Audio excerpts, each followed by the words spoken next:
Good morning. Good morning, everyone.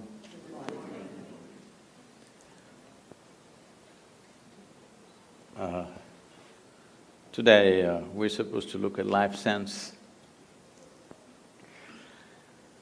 When we say life sense, I'm particularly speaking to all the iPhone lovers. You're on Samsung.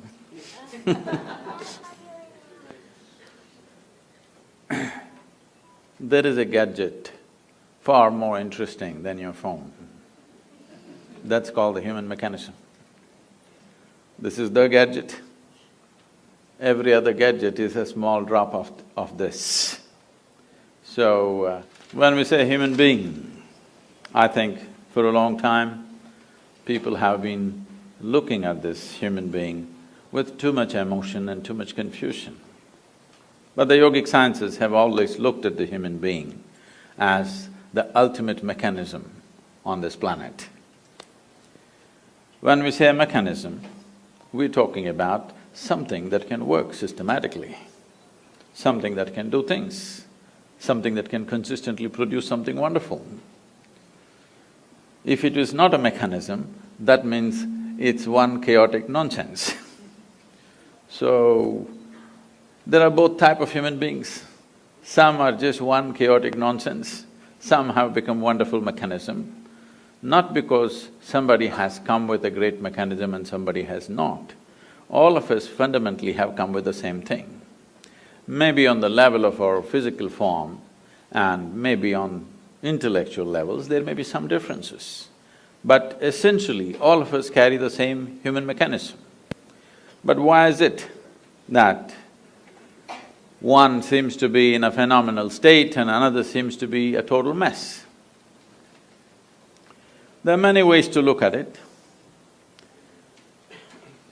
One simple thing is, we can look at it this way: every human experience that human beings have. Here, the little children, you have to do something to make them unhappy right now. You have to do something to make them unhappy. But there are a whole lot of adults, you have to do something to make them happy. They've reversed the equation completely. At the age of 5, if you were this joyful, by the time you're 30, you should have been ecstatic, isn't it? If things happen in the right order.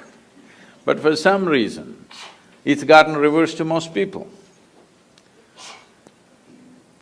As I said, every human experience has a chemical basis to it. We can call it peace, we can call it joy, we can call it love, we can call it blissfulness, we can call it ecstasy, we can call it agony, anxiety, misery, stress, tension, whatever we want to call it.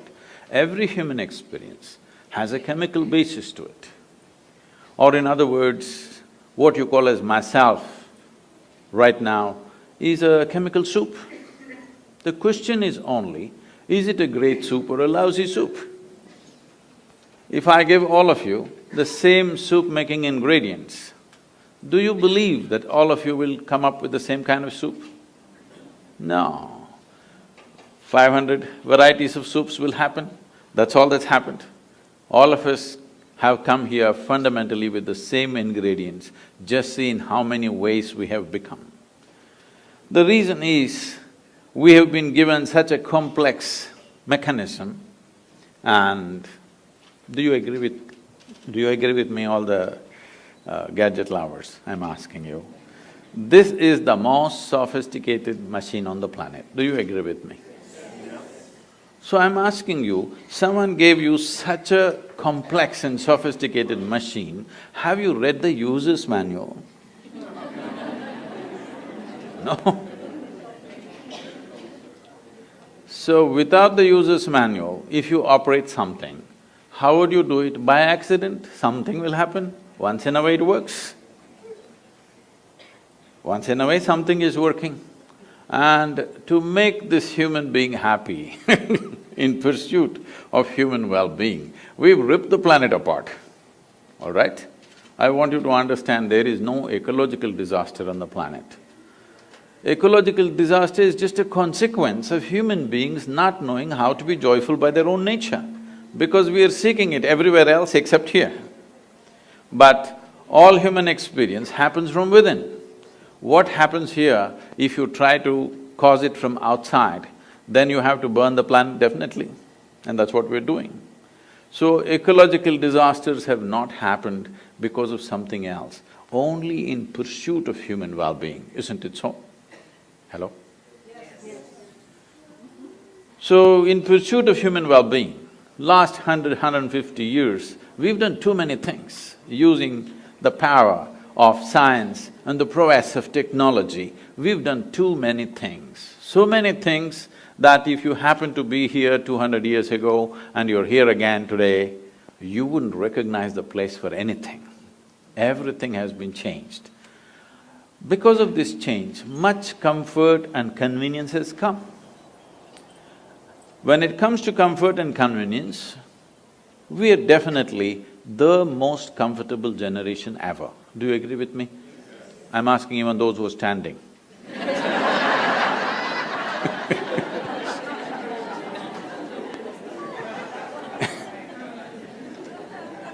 We are definitely the most comfortable generation ever, isn't it? But we cannot claim we are the most joyful, we cannot claim we are the most loving, we cannot even claim we are the most peaceful. To be peaceful and happy, today I'm sure many people are propagating this, and even the so-called spiritual leaders are going about saying, peace is the ultimate goal of life. Such people will only rest in peace. Because, tell me, today, if you want to enjoy your lunch today, if you're not ecstatic, at least you must be peaceful, isn't it? Hello? If you're not in some state of ecstasy, at least you must be peaceful to enjoy the food that you eat, isn't it? So I'm asking you, to be peaceful, to be happy, is it the ultimate goal of your life or is it a fundamental requirement of your life? It is the most fundamental requirement. If you're not even peaceful, I don't know how many have died under your care.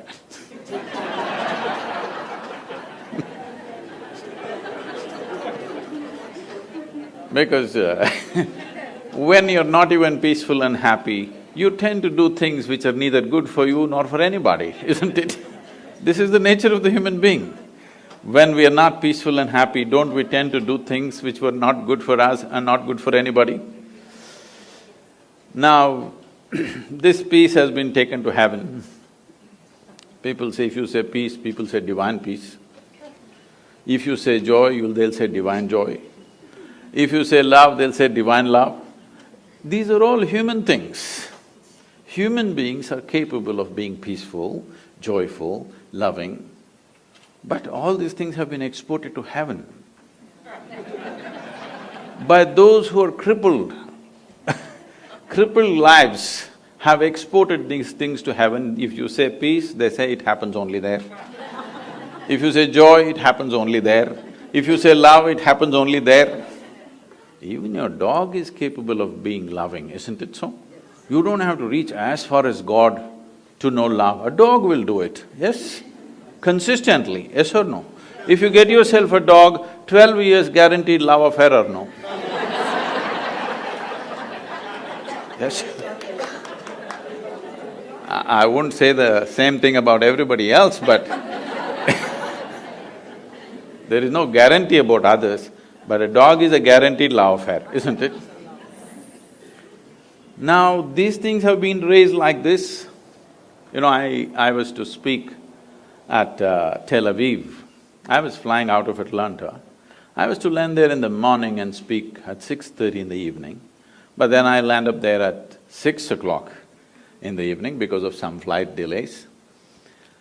And I'm quickly changing in the airport to rush to the venue because in these 34 years I have not been late to a single appointment in my life, so I don't want to break this. So I'm quickly changing and rushing. And I'm famished because I'm traveling by an American airline, there's nothing edible on the plane, you know? There's nothing edible on the plane. So I'm really famished. And when I go to the venue, to my joy, I find The venue is a very fine restaurant. Life can't get better. When you're so hungry, they've taken you to a restaurant straight. So, people are coming in and greeting me. One man comes up and says, "Shalom." I ask him, "What does it mean?" He says, "This is the highest way of greeting." I said, "Well, that's your opinion, what does it mean?" He said, "No, this is really the highest way of greeting." I said, "All right, but what does the word mean?" He said, "It means peace." I said, "Why would peace be the highest way of greeting unless you're born in Middle East?"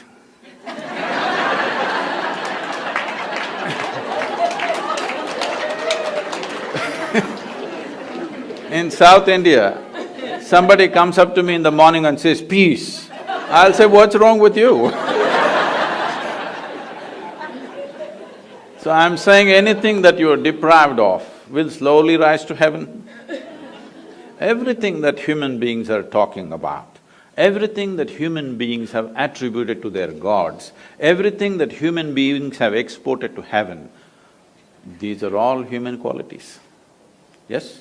Those who made themselves incapable, they're talking it'll happen somewhere else. But today human intellect is sparking like never before. Never before this many human beings could think for themselves. Yes? Never before in the history of humanity. Because otherwise, a priest, a pandit, a scripture, something else thought for you. Now human beings are beginning to think for themselves. Whether they're thinking straight or not is another issue, but at least they're thinking something. It's a good beginning, something they're thinking. Once they start thinking, the problem with thought is, it has to be logically correct, otherwise it doesn't go by. Even the most idiotic argument if you witness, people are talking the way they're talking because they believe it's logically correct. Yes or no? Nobody thinks he's logically wrong and continues to argue, he won't do that. He somehow finds a way to make it logically correct. So, once this happens, that human intellect begins to fire like this, even if God comes and stands here and speaks, unless he makes sense, people will reject him. Yes or no? Maybe you don't have the courage to say yes, your children, they are going to reject it. Unless it makes sense to them, they're going to reject it. Yes or no? So once they reject it, it may so happen, heavens will crumble. Heavens will fall down. You know what is in heaven? You don't know. Let me tell you so that you can make your choices. Hindu heaven, food is great.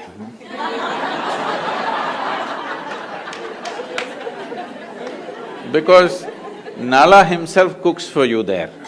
Nala himself cooks, he is the best chef in the universe. So food is very good. If you're a foodie, you must go to Hindu heaven. In another heaven, in the clouds, white-gowned ladies are floating. If you like that kind of ambience, you can go there. In another heaven, you'll have virgin problems. If you want to encounter that, you can go there. Only problem is, what is the qualification for you to get there? This happened in a Sunday school in Alabama. Anybody from Alabama? Yes. I would have chosen another state if you had told me you're here.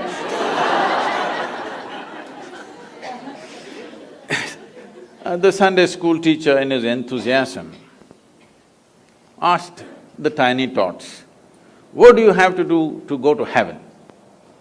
Little Mary stood up and said, "If I scrub the church floor every Sunday morning, I will go to heaven." "Absolutely."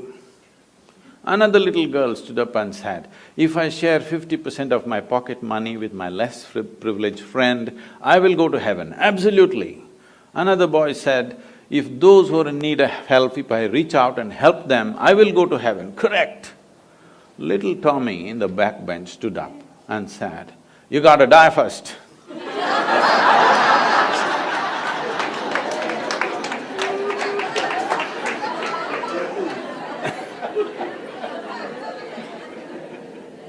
So you got to die first, that is the basic qualification, all right?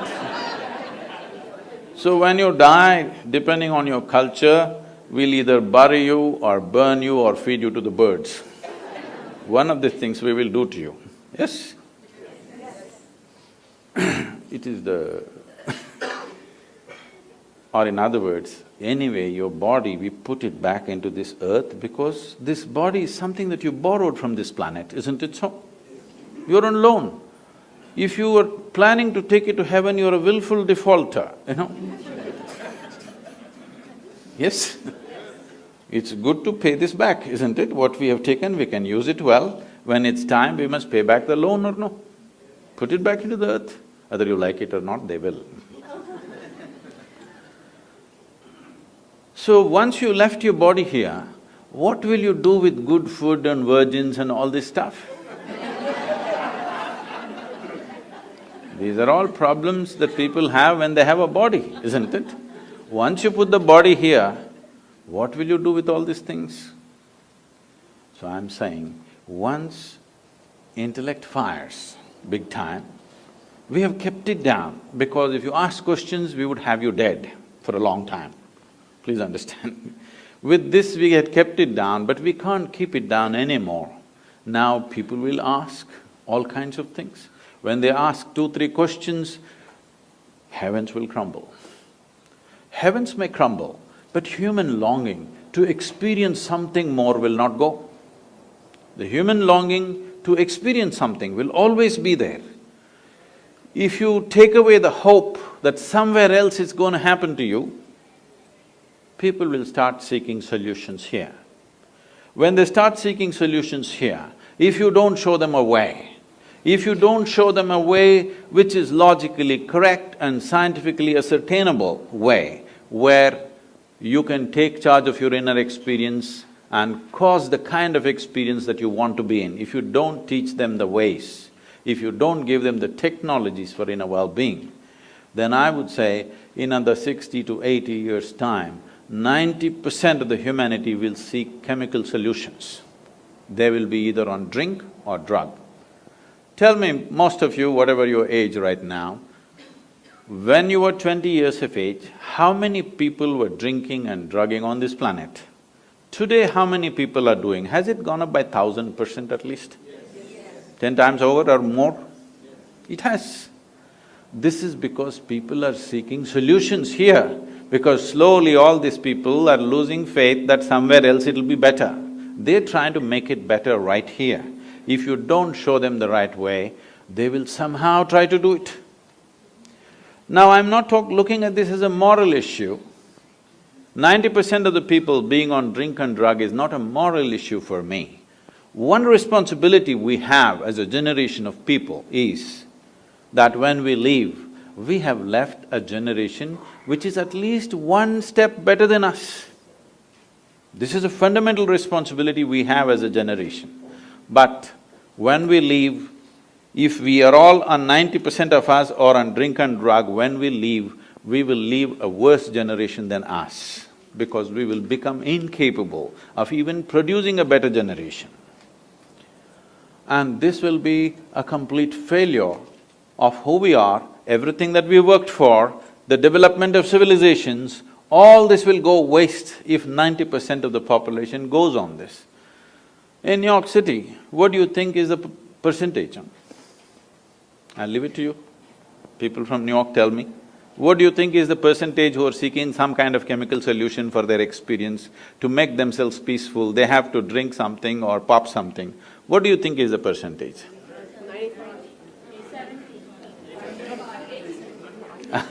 I wouldn't be that cruel, there are lots of yoga freaks. But it's a big percentage, not a percentage to ignore anymore, isn't it? It's like, those of you who come from India anyway, all of you are largely, when you were growing up as children, there were few drunkards in the town. Yes? 1, maybe 2%, they are drunkards, they're not normal people. But they are the normal ones now. There are a few who don't drink, who are freakish. There are 2% freaks who don't drink anymore. So, this is not a moral thing. This is just that you have become incapable of dealing with yourself. That is a fundamental thing. See, what amazes me is people live here 50, 60, 70 years. They are 60, 70 years of age, still they do not know how to deal with their own thought and their own emotion. This you may think is normal, is not normal, I'm telling you. If you do not… See, these are the basic faculties that you have. A human being can think about anything he or she wants, can emote in many strong ways. If these thoughts and emotions don't work for you, they're working against you, that means you have not figured the fundamentals of being human, isn't it? You would have been peaceful if you were born as an earthworm or something. The problem is, right now, human beings are not suffering something that they don't have. Their suffering is because of their own intelligence. If I take away half your brain, most of you would be peaceful. Yes. It's being done in the… in some institutions it's being done, lobotomy is being conducted, right? When somebody cannot control themselves at all, pull off a part of the brain, they're quite peaceful. I think people are even suggesting it's time we do it when the children are born. If you take off certain things, criminal attitudes will go, this will go, that will go. People are suggesting such things, responsible medical institutions are suggesting such things. If you cripple everybody, there may be no crime in New York City. If you cut off everybody's legs or you take off everybody's head, there'll be no crime at all. But it will also take off the possibility. It may take off some small problem, but it will take off the possibility of being human, isn't it? To be a full-fledged human being is important. If you want to be a full-fledged human being, there are two fundamental things. One thing is, a human being has a vivid sense of memory. Another thing is, a human being also has a vivid sense of imagination. Whatever suffering you go through, you may call it stress, anxiety, tension, misery, grief, whatever you want to call it, essentially it is just this. You have still not figured how to handle your memory, how to handle your imagination. That's all you're suffering. What happened 10 years ago, you can still suffer, isn't it so? What may happen day after tomorrow, you already suffer. That means you are capable of suffering the non-existential. You are capable of suffering something that does not exist. I'm sure there are psychiatrists in the group, are they? Okay. This, even by medical definition, if somebody is suffering that does not exist, do they qualify? Do they qualify or no? They do qualify as patients, right? That's what I'm saying. I'm saying, if you start suffering something that does not exist, that means you even medically you qualify as a case. Case number whatever. Now, this is not a joke, because we are leaving human beings with education systems which will teach you everything about the world, not a thing about yourself. Trying to control this with fear, trying to control this with possibilities of punishment somewhere else, it's not worked. Anyway, people are doing what the hell they're doing, aren't they? Yes? It is time that we bring sense to the world. We are always thinking in terms of good and bad. This has happened because of certain types of religious beliefs, certain types of things where everything is controlled by fear and guilt and whatever. First thing is you divided the world into God and devil, good and evil, this and that. No, I'll ask you a simple question. Is there anybody here who is 24 hours good or 24 hours bad? Hello? You… Yes or no? You oscillate, right, a little bit, here and there. One moment you're wonderful, another moment you're nasty, another moment you're beautiful, another moment you're ugly. Is this not happening? So, if we have to divide you between good and evil, probably we have to cut off a part of you. That is what they're saying. If we take off certain parts of your brain, all evil will go and you will become pure and useless.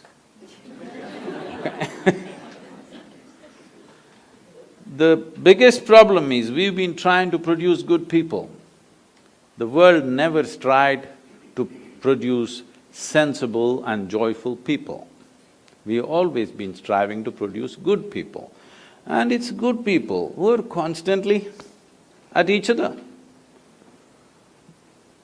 It is always a good Hindu fighting a good Muslim, a good Indian fighting a good Pakistani, more good, more fighting, and a good American fighting good just about anybody.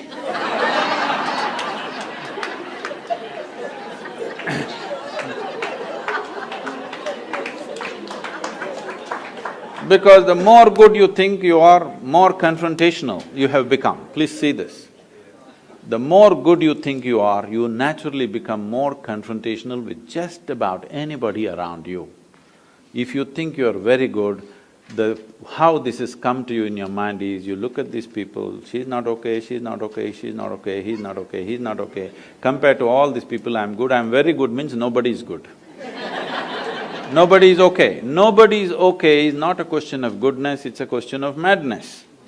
The madness has settled in. This has to go means human consciousness has to rise. You have to look at this tremendous possibility that we have come with. And is it true? Can you see me at least? Hello, everybody? Yes. Even if you're not listening, can you see me?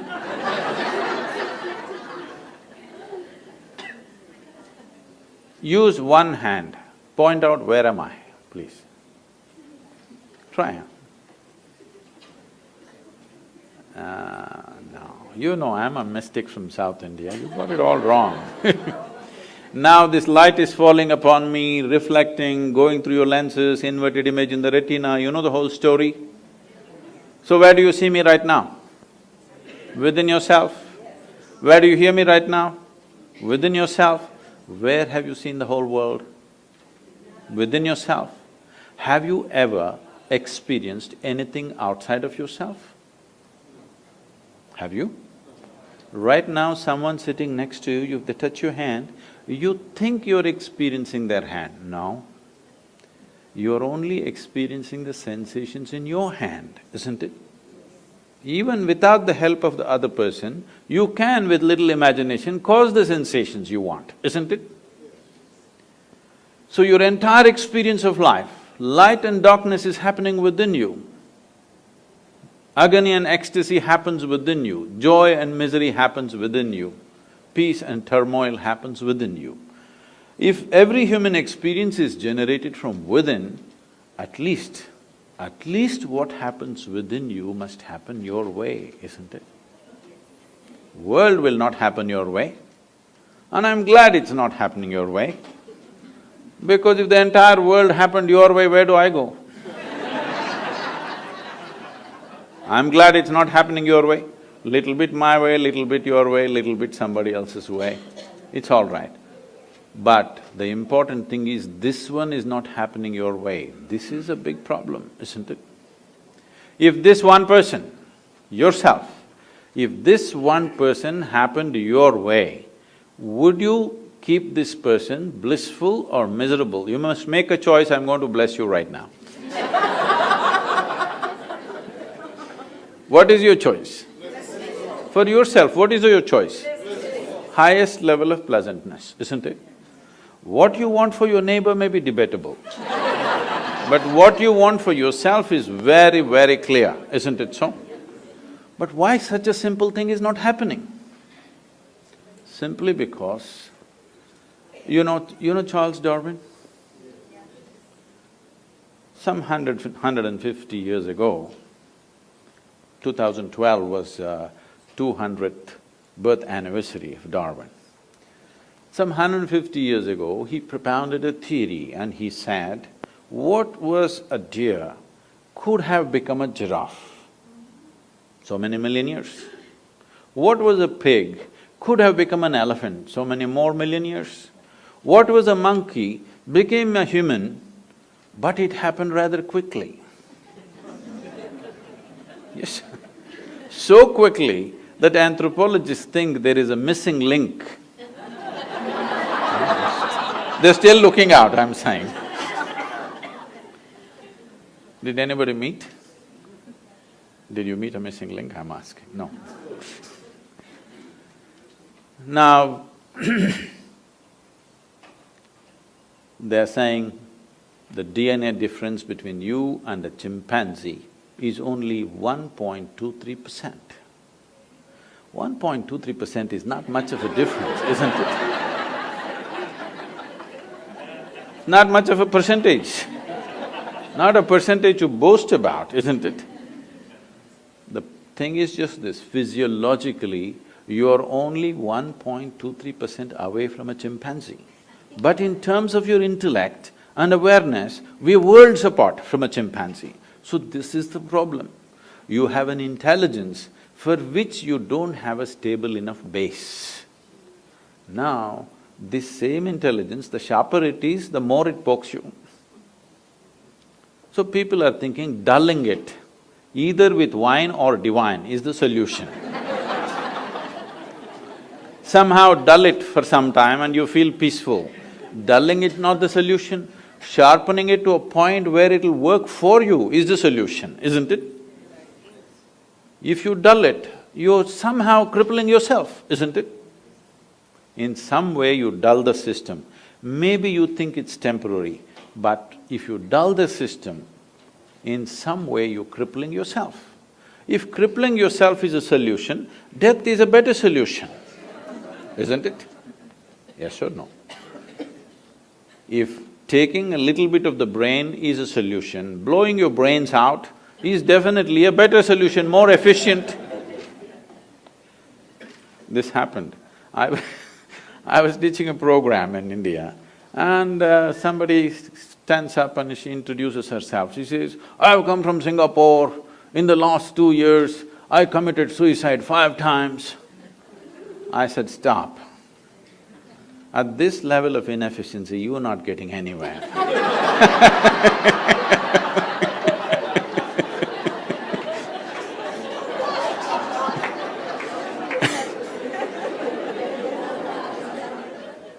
If you in some way think by dulling the system you will be better off, which the world is practicing large scale. Now you're saying in New York City it's 90%, I don't think so. But it's getting there, rapidly getting there in that direction. Drink will lose its draw after some time. More efficient things will come. Slowly, all things will get legalized when they can't control it anymore, please know this. Everything will get legalized, the moment they can't control it, they'll feel it's better to tax it and run the nation rather than investing too much on policing these things. So when these things happen, it is a question of crippling the human being in some way. Yes, it gives pleasure. If you take off the brain, maybe you can just float around in total, utter peace. But all possibilities are also gone, isn't it? So this is happening to us because we have not understood the fundamentals of how to exercise our own intelligence. We have learned how to make a living, we have learned how to do things, we have learned how to go to the moon or even beyond. But we have still not figured how to manage our own system, isn't it? Even if you have a spacecraft, this is more complex than that? Yes or no? Yes. This is far more complex than that. And this does not mean, when I say this, I'm not just… all of you doctors, maybe you're thinking of exploring me pathologically. We're not talking about just lungs, liver, kidney, heart, spleen, whatever. All this came from within. See, you eat a piece of bread in the morning, in over 2 hours, this bread becomes human body. You know as doctors how complex each part of the body is, that you know it is so complex, that is why today if we have to go to a medical checkup, we have to go to 50 different doctors, because for 50 different parts of the body. Slowly as you look at it closer and closer, you're realizing it's too complex for one person to grasp the entire thing, isn't it? Yes or no? Just 32 teeth, people are taking 9 years to understand what's happening in the mouth and they still don't know. Yes or no? Yes? Just to teeth, only 32, 9 years of study, and still we don't know all of it. We know pretty well, but not all of it, isn't it? So you are realizing it's so complex, but this complex mechanism, with what are you manufacturing? You eat a piece of bread, you eat a banana, you eat an apple, you eat whatever you want. Within few hours, it becomes this. So there is an intelligence here. There is an intelligence here which can make a banana into a human being, yes or no? Suppose I took a banana in my hand and transformed this into a human being, who do you think I am? Who is this, huh? Where did you see a magician who made a banana into a human being?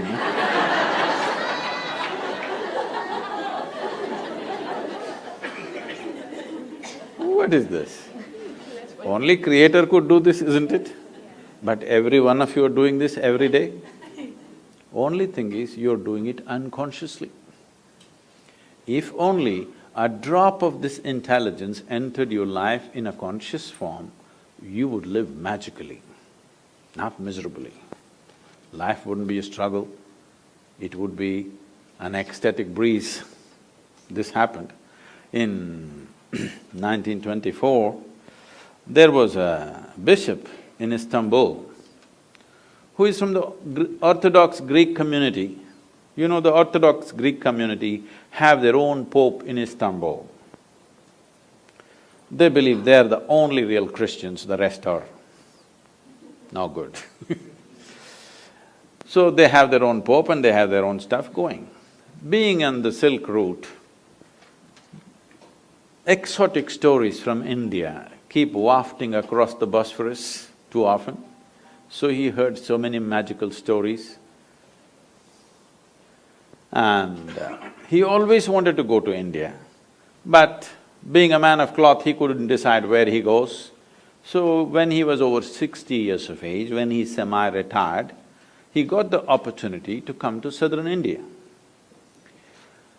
So his longing was to meet a yogi, he wants to meet a mystic, a genuine one, not the tourists who came to Istanbul and claimed.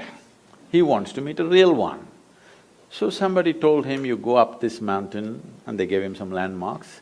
There in front of a cave, there will be a yogi sitting. That's the man you're looking for. So he found his way up, he was not built for mountains. So he huffed and puffed and went up. Mountain is one place where you can't deceive yourself of your age. So went there, then he saw this yogi was sitting here, eyes closed, blissed out. So he went and they had told him, if you see an Indian yogi, you must prostrate. So he went down, he was not built for that either. With great difficulty he went down and huffing and puffing, you sat up again. Hearing all this commotion, the yogi opened his eyes and smiled. Immediately the bishop asked, can I ask you a question? The yogi laughed and said, by all means, why not? So the bishop asked, what is life? This is after 60, you know. You should have asked this question when you were 8. If you missed it out at least by 16, what? What is life? You must ask now, isn't it? But what to do? Better late than never. So he asked, what is life? When he asked this question, the yogi went into raptures. And then he said, life is like the fragrance of jasmine upon the gentle spring breeze. The bishop said, fragrance of jasmine upon gentle spring breeze? No, our teacher told us, life is like a thorn. Once it gets into you, if you stand it hurts, if you sit it hurts, if you lie down it hurts. You are saying it is like fragrance of a jasmine upon gentle spring breeze? What is this, he asked. The yogi laughed and said, well, that's his life.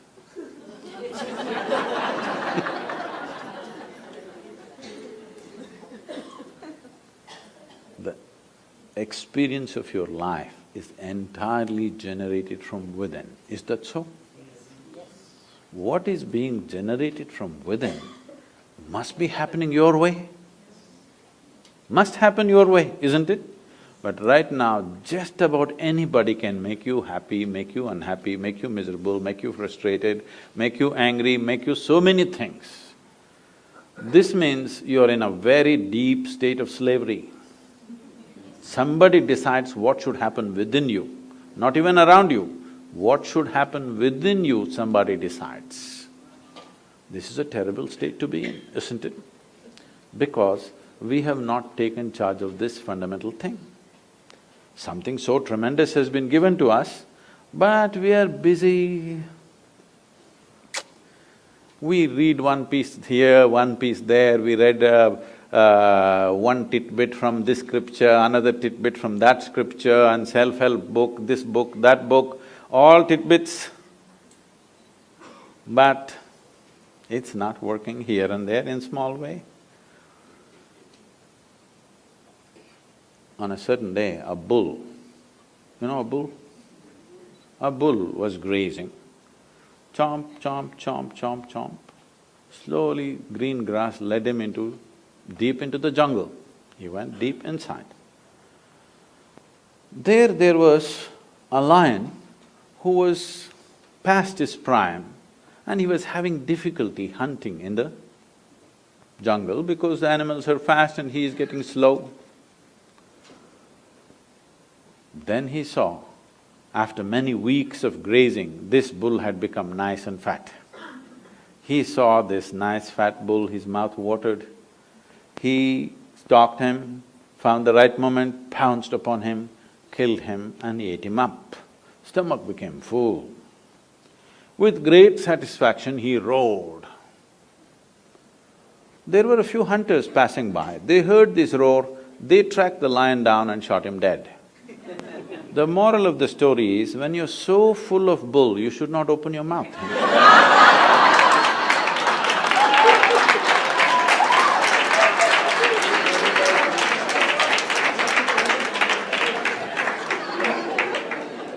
So, the fundamental thing is, at least we must come to this.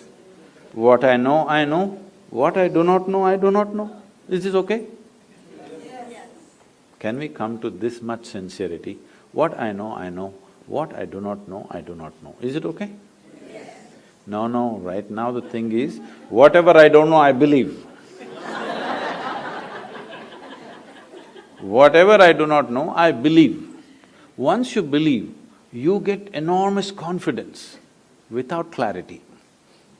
Confidence without clarity is the biggest disaster on this planet.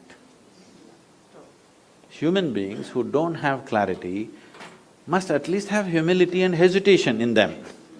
No clarity, but they have confidence. Oh, because see, the nature of human intelligence is like this. If you do something stupid right now, tonight your intelligence will bother you. Why did I do this? This is the nature of human intelligence. But if your stupidity is scripture endorsed or God endorsed, then you can do the same idiotic things with utter confidence. You don't have to turn back and look. It doesn't matter what is the result of your actions, how horrendous it is, but you can go on doing it because God has endorsed your stupidity. Can we come to this much, at least all of you doctors, you must come to this, what I know, I know, what I do not know, I do not know. Is it okay? Yes. Because I do not know is a tremendous possibility. When you see truly, when you genuinely see I do not know, the longing to know and seeking to know and the possibility of knowing becomes real in your life. Otherwise, everything I do not know, I believe. You can believe anything. If we work hard enough on you, we can make you believe just about anything, yes or no?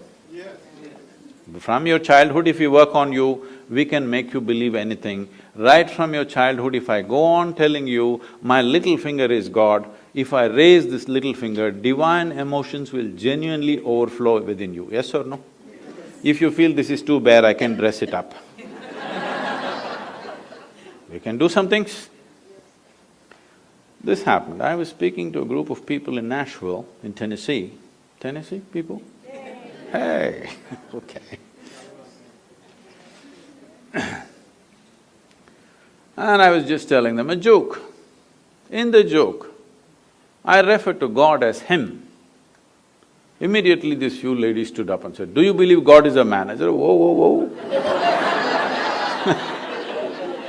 I was only telling you a joke. They said, "It doesn't matter, you said Him, do you believe God is a man?"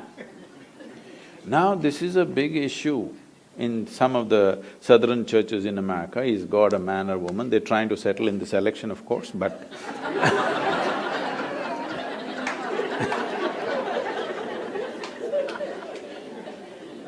is God a man or a woman is going to become a serious issue in America in the coming years, once the president is on. But in India, we have no such problems. We have a man god, we have a woman god, we have an elephant god, we have a cow god, we have a snake god, we have a crawling one, we have a creeping one, we have a flying one, every kind. Because we are a very wise culture, we foresaw all the future problems that may occur. Who knows who will claim tomorrow what? I was just 2 weeks ago, I was in Uganda. You know, in Uganda, there was this… Some of you come from there? Oh, yeah.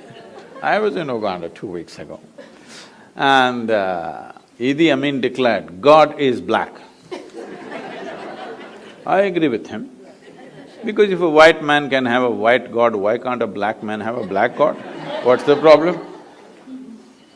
But these people don't know, because they've never seen God, you know. They saw only the messengers, sons and stuff. In India, we know God is brown. Yes? Because God Himself landed in India 9 times. You know this? 9 avatars, 9 times God Himself landed in India, Himself. Not His son, not His messenger, Himself. Indians Indians are always very proud of this. God came Himself to India. To other places He sent messengers, sons. So, wait. So I keep reminding them, that is because God wouldn't trust anybody with Indians.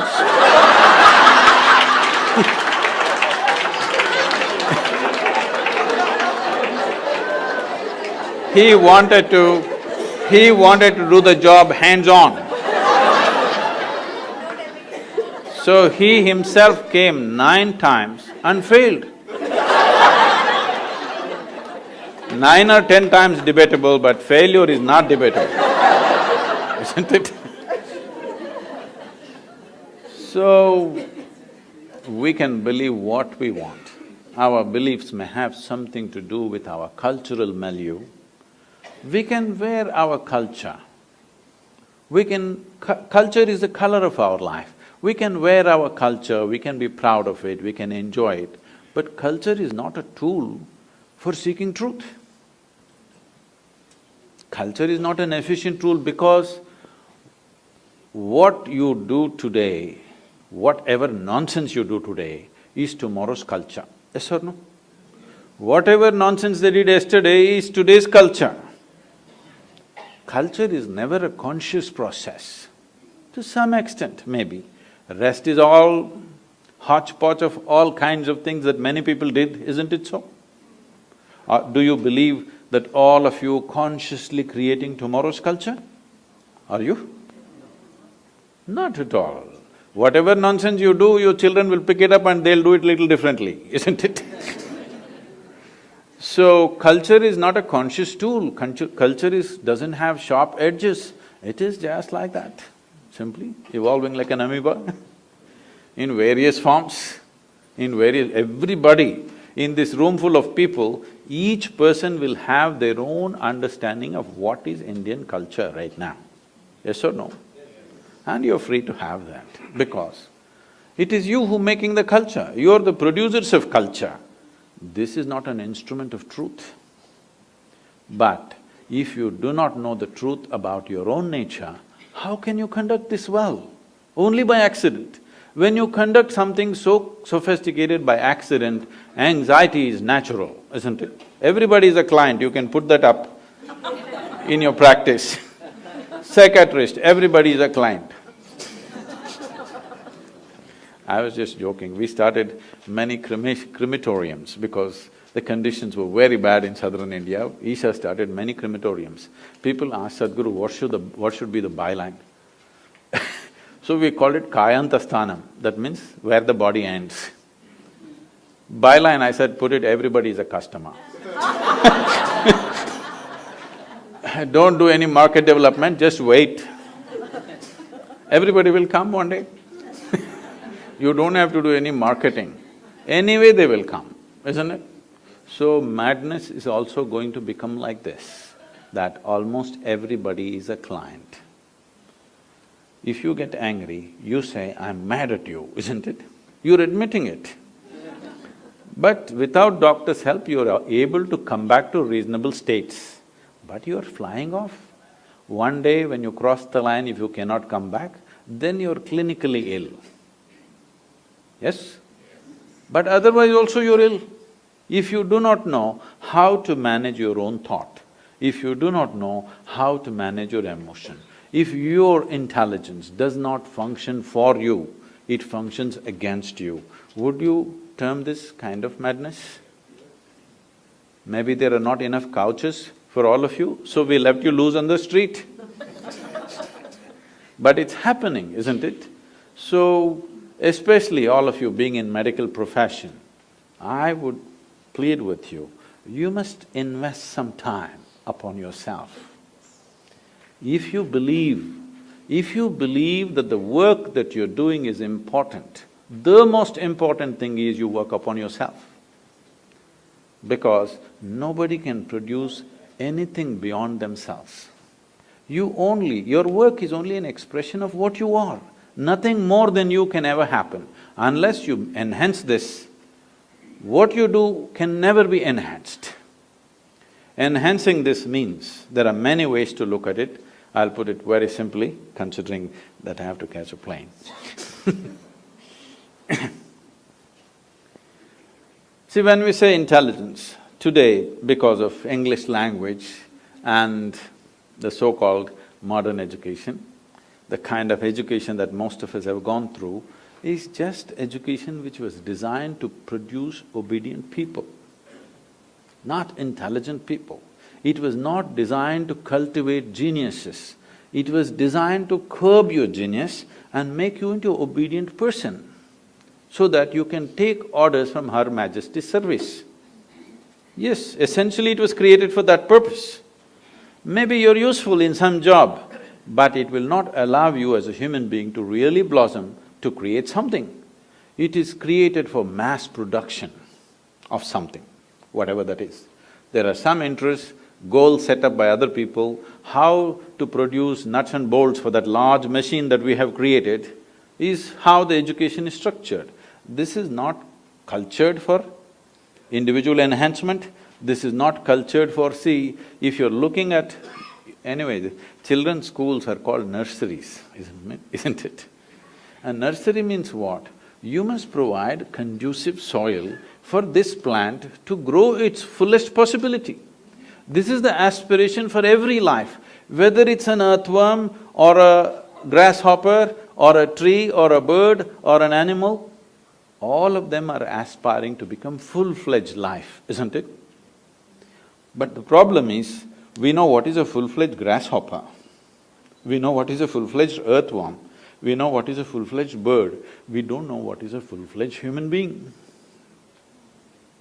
Because for the human being, for every other creature, there are two lines which nature has drawn. Within that they live and die.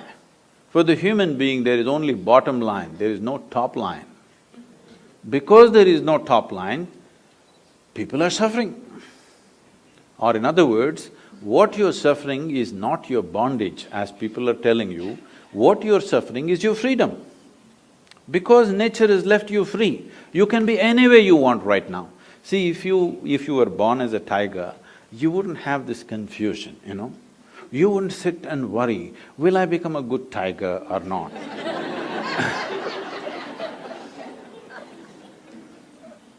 If you eat enough food, you will become a good tiger. There is no confusion, will I end up as a pussycat, will I become a great tiger? There's no such problems for a tiger. There is no such problem for any other creature, because for all of them, two lines are fixed. You eat well, you will become that. But you eat well, this will not become that. This one has come without a top line, so it is left to you to determine what this should become. When such a freedom life has offered to us, this is the greatest possibility. Upon this planet at least, of the life that we have seen, this is the greatest possibility, isn't it? Instead of exploring it, we're trying to fix it all the time. This is that. We are trying to fix a top line. But tell me, whatever you are right now, would you like to be something more?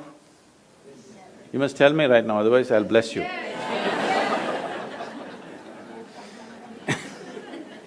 If that something more happens, what?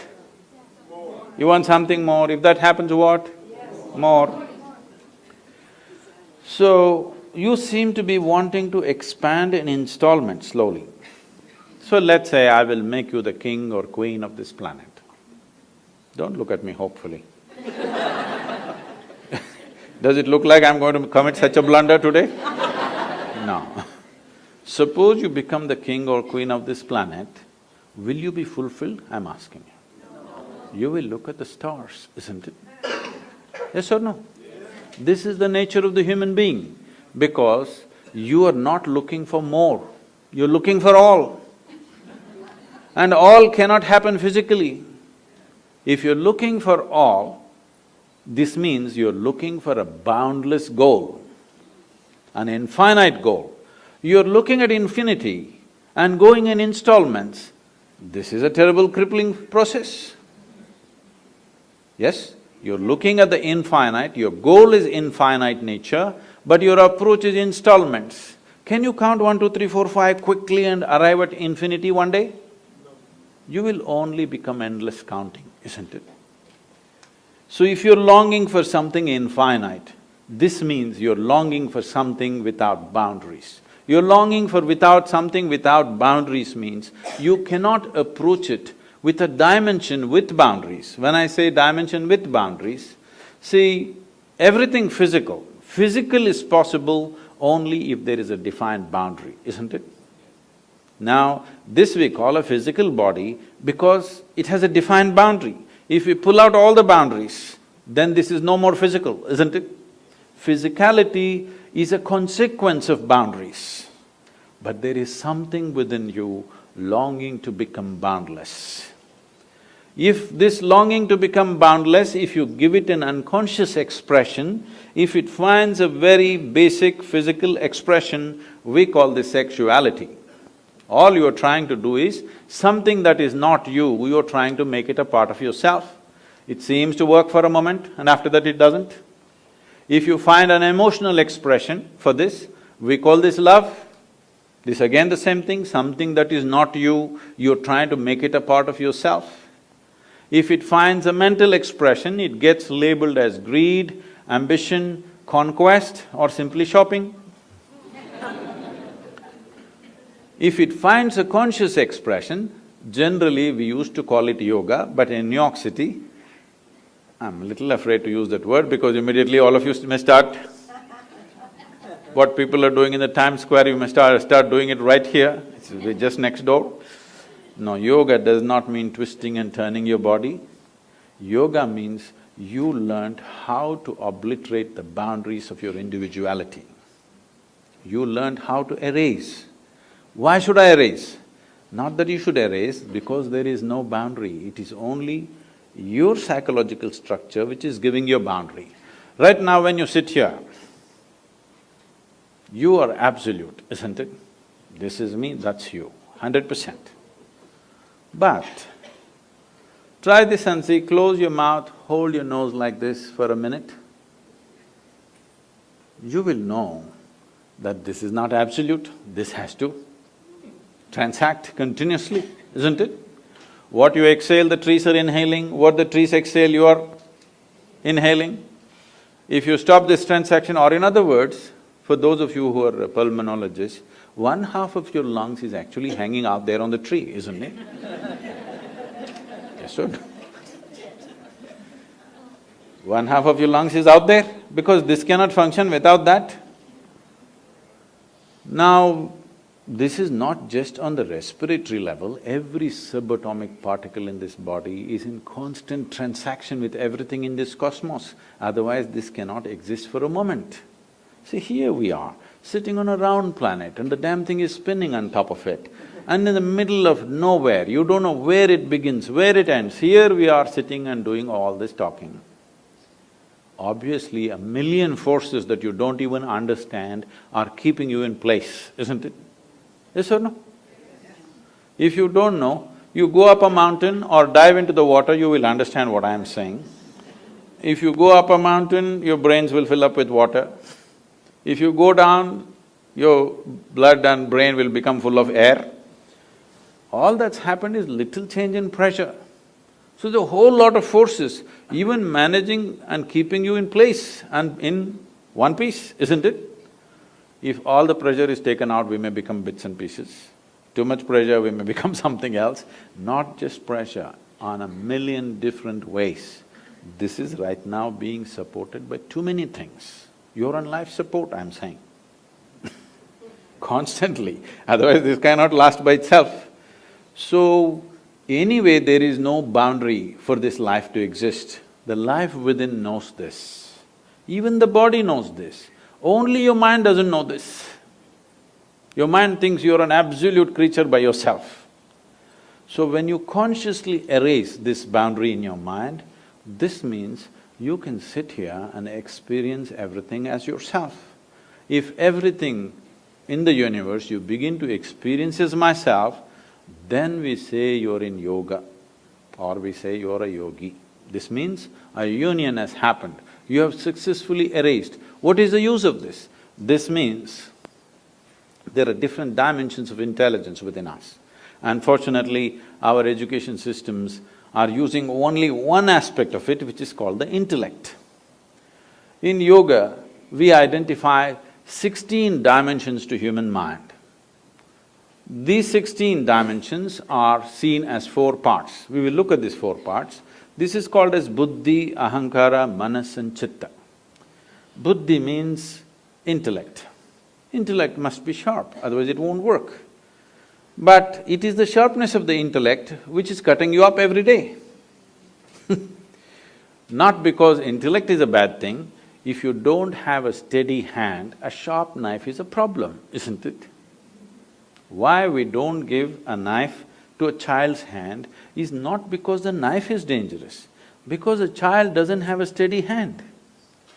In the last 24 hours, what do you think? Have knives saved more lives or taken more lives? Surgeons, please tell me. They are here, so. So she's saying because we are all here, they are all saved. It has saved many lives in a few irresponsible hands. It might have taken some lives, but knife is not dangerous. Sharper it is, the better it is. Hello? Yes. So intellect is not the problem. Sharper it is, the better it is. An unsteady platform, then it starts cutting you up. It either cuts other people or cuts you up. The next dimension of the intelligence is called ahankara. Ahankara does not mean ego as most people think, it is the identity. Because the nature of the identity, the subtlety of the identity determines how your intellect functions. Right now I say, I am a man. The stronger I say it, the more my intellect will try to protect my masculine nature. If you say I am a woman, it'll start protecting that. If I say I'm an Indian, it'll start protecting that. If I say an American, it protects that. To what extent? Even to the extent, even if it costs my life, it's okay. But my Indianness or my Americanness or my manliness must be protected at any cost. This is what ahankara does to you, because the identity, how you take the identity. There is an entire system of education in India which is about training a child how he should groom his ahankara, his identification, how he should groom it in such a way that it is beneficial for him and beneficial for everybody around him. How to groom one's identification, there's a whole process. Unfortunately, we've given up everything, we get stuck to something or the other. So identity is the hand which holds the knife of the intellect. How steady it is, how subtle it is, will determine what the knife will do. Now, this is rooted in what is referred to as manas. Manas means it's a huge silo of memory. Memory, we recognize memory as 8 different dimensions of memory, starting from evolutionary memory, genetic memory, unconscious memory, conscious memory, and many other aspects of it. 8 different dimensions of memory. When I say all these different types of memory, I'm sure you don't remember how your great-great-great-great-grandfather or grandmother looked like, yes? You don't remember that. But their noses are sitting on your face right now. Yes or no? Your body remembers 100%. Yes or no? It even remembers the skin tone of your great-grandmother. You might not have seen her, you may not remember, but it remembers everything. So the amount of memory that every cell in the body carries is 1,000,000,000,000 times more than what your mind can ever carry. We are thinking intellect is everything and thought processes become everything because this is a European mess-up that happened to the entire world. Somebody said, "I think, so I am." No, because you are, you may think. Yes or no? Which is first I'm asking you. Because you are, you may think. Because you become such a mental diarrhea that all the time thought is flowing, you think thought is even before you. Not because you think you are. Because you are, you may think. Like if I want, I move my hand where I want, I should be able to move my mind where I want. When I don't want, I must be able to hold it here, isn't it? Right now the problem is, it's become like this all the time. If this happened to your body, you would look ridiculous, isn't it? Even with the mind it is the same thing, your only comfort is others cannot see it. Yes? It's equally ridiculous. You're comfortable because you think the person next to you cannot see it, but if they pay enough attention, they can. They can, believe me. Now, the manas is a silo of memory. If you cut off the connection between the memory and the intellect, your intellect feels suddenly useless if it is not empowered by memory. See, people lose their memory, their intellect is still intact, but it's no use because there is no memory. So these are what 3 dimensions, and the 4th dimension is called as chitta. Chitta is a dimension of intelligence within you, unsullied by memory. There is no iota of memory in this. What memory means is, memory is the way you are setting up your boundaries. With memory, you recognize, this is my friend, oh, I don't know who this is, that is my relative, I don't know who that is. You're establishing the boundaries of your life with your memory. Everything that you remember sets a boundary for you, isn't it? You remember, this is my country, now it sets a boundary for you. You remember, this is my father, it sets a boundary for you. You remember, this is my husband, sets a boundary for you. This is my child, sets a boundary for you. There is a dimension of intelligence within you which is unsullied by memory. If you touch your chitta, in the yogic lore, in a very mischievous way, it is said, if you touch your chitta, God becomes your slave. Because the dimension of intelligence which is capable of making a banana into a human being, If it became a conscious process, you would definitely live magically, isn't it? Other people will think you're superhuman, but I am telling you, this is what it means to be human. To eat, sleep, reproduce and die, you don't have to come with such a complex mechanism. An earthworm, if peace is the highest goal, you must come as an earthworm, and it's very eco-friendly. All its aspirations are 100% ecologically sensitive, isn't it? Yes or no? If you have a question, please. Yes, please. Namaskaram, Sadhguru. I have a question about medicine and law. In my opinion, a lot of physicians make medical decisions with fear of the legal system and malpractice suits. This fear affects the physician-patient relationship and increases healthcare costs. For example, I know I've ordered some tests for patients based on this fear, and I've seen other physicians do the same. So can you please speak on physicians' legal responsibility in taking care of someone else's health? And what can physicians as individuals and as a social collective do to overcome this fear? In ancient India, it was always said, there are three things which should never be commercialized: education, health and spiritual process. The moment you commercialize these three things, they will take the society in a completely different direction. When I say completely in a different direction,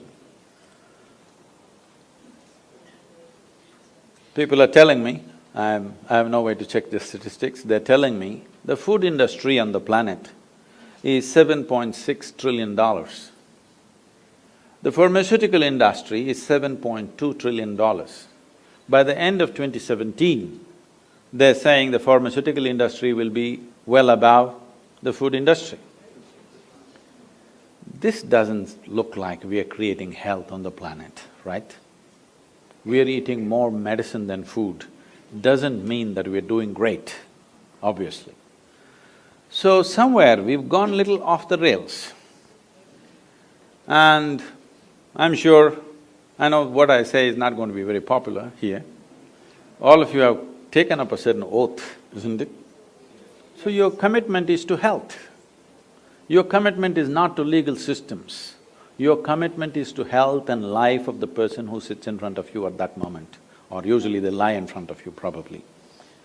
Your commitment is to that life and the well-being of that life. If legal systems are such right now, people are exploiting it in many different ways for their own advantages. Let it be so, one or two will suffer, I know. But suppose all of you practice medicine as it should be for the well-being of the patient, I'm sure most of the time that's your concern. But sometimes legal systems, other things take over. If you ignore those things and do it, suppose half of you have liability cases against you, then they have to change the law. Right now only 1 or 2% are under the liability, so they won't change the law. I'm saying you must become a majority, then the law will change, obviously. But medical systems, healthcare, your education and the capability to meddle with somebody's life, all this was given to you with a trust that you will always keep the well-being of that person above everything else. Let's keep it that way, please.